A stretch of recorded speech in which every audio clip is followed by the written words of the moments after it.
Chers amis, bonjour. Il y a dans les Actes des Apôtres que nous avons pris l'habitude de méditer depuis quelque temps, avec la première lecture de la messe et puis les petites vidéos que nous retrouvons régulièrement, il y a un principe d'unité.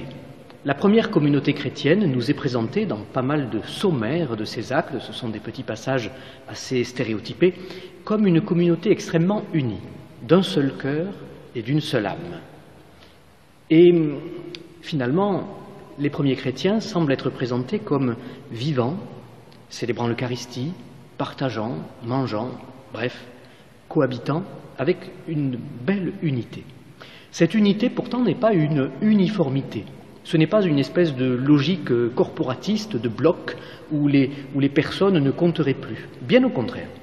En fait, petit à petit, on va s'apercevoir, en avançant dans le livre des Actes des Apôtres, que l'adhésion au Christ, suscitée par la prédication de Pierre ou de Paul au cours de leur voyage apostolique, est une adhésion éminemment personnelle. Et c'est peut-être la première fois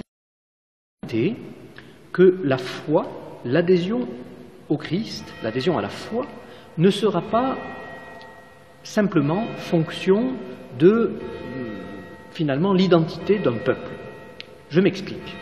Jusque-là, en effet, de manière assez générale, dans l'Antiquité, chaque pays ou chaque cité, chaque région avait sa religion et tous les habitants absolument y participaient. Ce qui veut dire que, au fond, appartenir à un peuple signifiait de facto appartenir aussi à une religion. Et la question de l'adhésion personnelle était tout à fait secondaire par rapport à cette adhésion de corps, de caste, d'ethnie, de race, de cité, d'appartenance étatique.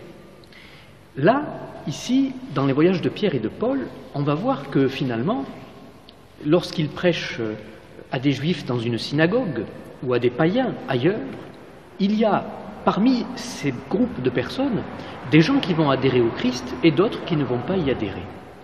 Et au fond, tout l'enjeu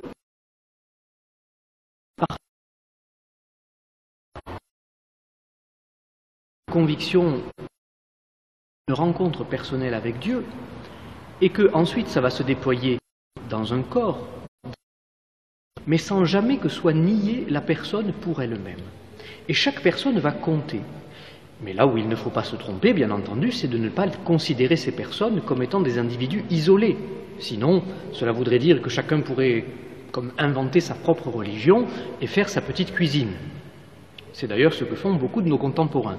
Mais non, l'Église est un corps, l'Église est une famille. Et justement, saint Paul, dans l'Épître aux Corinthiens, la première Épître aux Corinthiens, au chapitre 12, utilise cette très célèbre image du corps du Christ. L'Église, corps du Christ. Les chrétiens, membres du corps du Christ. Vous le connaissez, Paul dit comme cela, « Le corps est un, tout en ayant plusieurs membres, et tous les membres du corps, en dépit de leur pluralité, ne forment qu'un seul corps, ainsi en est-il du Christ. » Alors bien entendu, Paul parle avant tout du Christ mort et ressuscité dans la réalité de sa chair, de son corps, vivifié par l'Esprit Saint. Et il l'étend ensuite à l'ensemble de l'Église et des chrétiens. Et puis il explique que tous les membres de ce corps sont nécessaires et qu'ils ne sont pas interchangeables et qu'il y en a des plus discrets ou des plus visibles, mais dans tous les cas, il nous dit que nous sommes le corps du Christ et que nous sommes, pour notre part, chacun membre de ce corps. Alors voyez-vous, ce corps est toujours en construction et c'est pour ça que j'ai choisi de me mettre sous l'échafaudage ici de l'église de la Madeleine.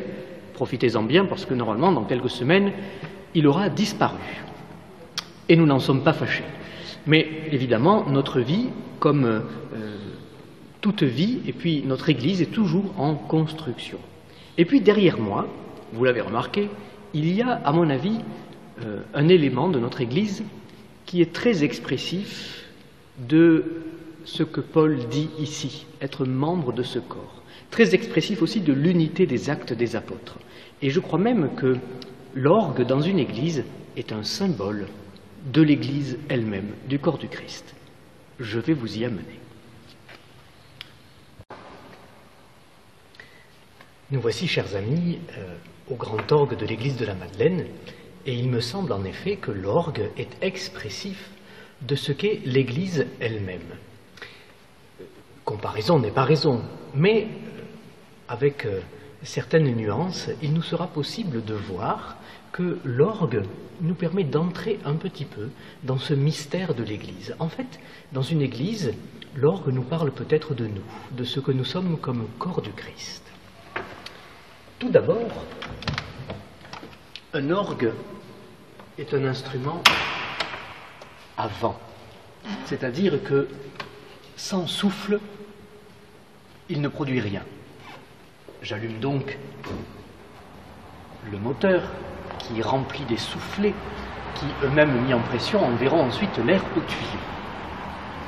Pour l'Église, c'est pareil. Sans le souffle de l'Esprit Saint, elle n'est rien. Et c'est l'Esprit Saint qui nous fait tenir dans la vie. C'est lui qui est notre souffle. C'est lui qui nous permet de donner notre mélodie, de donner la musique que le monde attend de nous.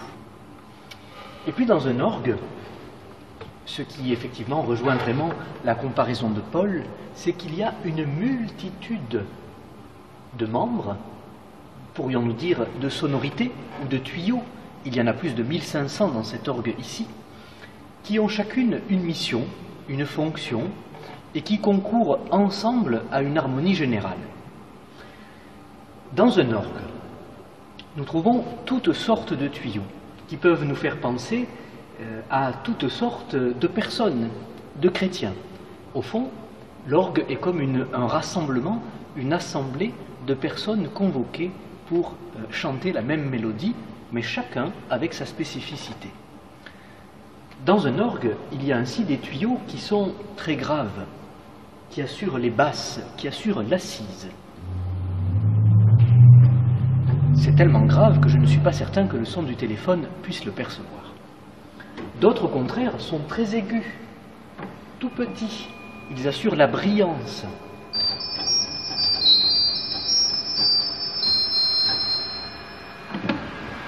Ces derniers sont petits comme des sifflets, tandis que les premiers que je vous montrais sont grands comme plusieurs personnes réunies. C'était des tuyaux de 16 pieds pour les plus graves, on compte en pieds sur un orgue, et puis des tuyaux de 2 pieds pour les plus aigus. D'ailleurs, les premiers étaient en bois, de même que les tuyaux que j'utilise ici avec les pieds sont de grosses flûtes en bois, tandis que d'autres sont des tuyaux en métal. Il y a des tuyaux qui sont extrêmement discrets, des familles de jeux de l'orgue qui sont subtiles et délicates.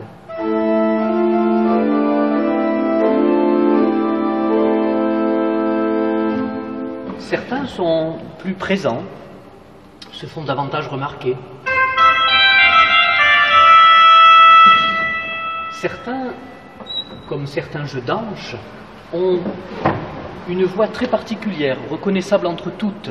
On ne peut pas les confondre, ils sont assez extravagants peut-être.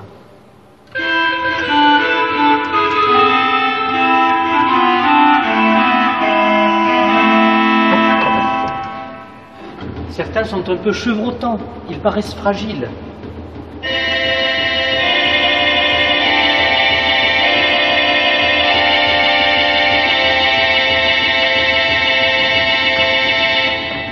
Certains, au contraire, sont absolument éclatants de santé, très vifs.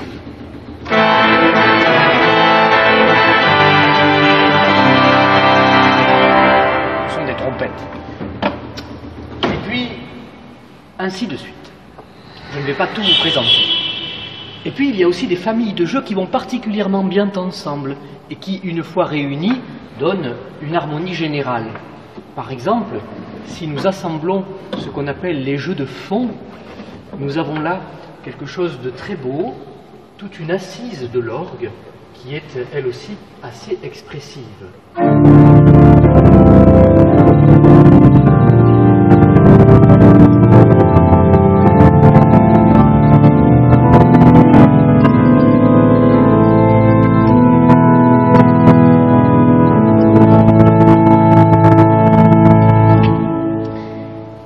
Et puis, nous constatons que dans un orgue, il y a ainsi des tuyaux de toutes sortes, comme il existe dans l'Église des personnes de toutes sortes.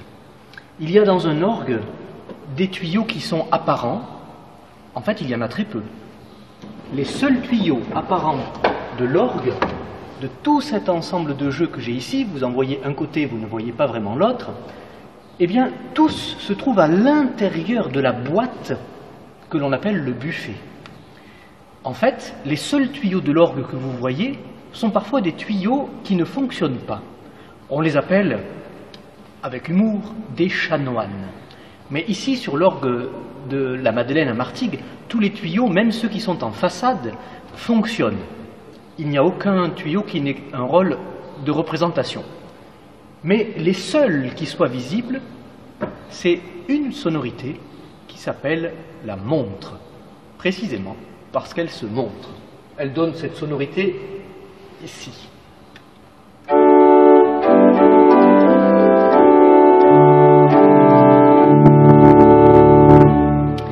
Tous les autres sont donc cachés.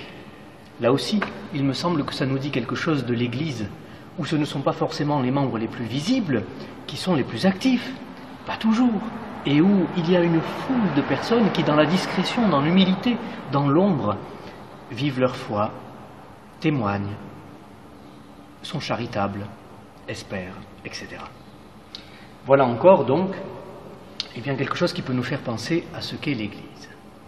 Alors pour terminer, un petit chant peut-être.